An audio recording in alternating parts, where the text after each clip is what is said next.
अनुसूचित जमातीचे बोगस प्रमाणपत्र वाटप बंद करा, आदिवासी संघटनेचे जिल्हाधिकाऱ्यांना निवेदन देण्यात आले। बुलढाण्यामध्ये बोगस आदिवासींची संख्या वाढली आहे। सकल आदिवासी समाज आंदोलनाच्या पवित्र्यात आहेत। बुलढाणा जिल्ह्यात अनुसूचित जमातीचे बोगस प्रमाणपत्र लाटणाऱ्यांची संख्या लक्षणीयरीत्या वाढली आहे। त्यामुळे खऱ्या आदिवासी समाजावर अन्याय होत असल्याचा आरोप केला जातोय।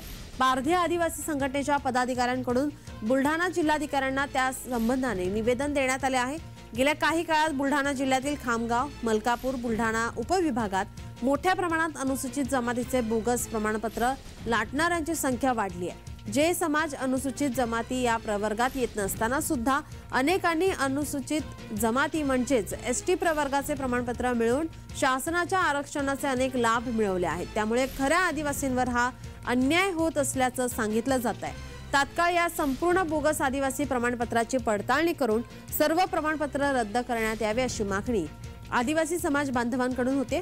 अन्यथा या विरोधात आदिवासी समाजाकडून मोठा लढा उभारण्याचा इशारा देण्यात आलाय।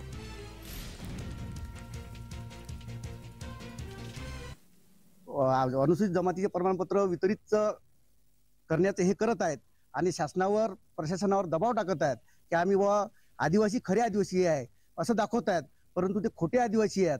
आमच्या खऱ्या आदिवासीवर अन्याय करून जर हे खोटे आदिवासी जर असे आमच्या जागा बळकावत असतील तर आम्ही त्यांना कदाचित सहन करणार नाही।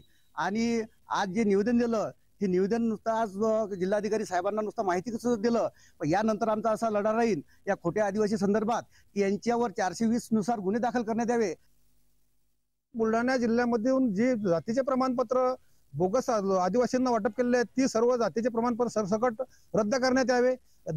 याप्रमाणे हे रद्द जर झाले नाही तर येत्या काही दिवसामध्येच खरी आदिवासी संघटना, आज आदिवासीवर खरी आदिवासी म्हणण्याची वेळ आलेली आहे, ती खरी आदिवासी संघटना ही शासनालाही आणि प्रशासनालाही आणि या बोगसांनाही त्यांची जात दाखवून देईल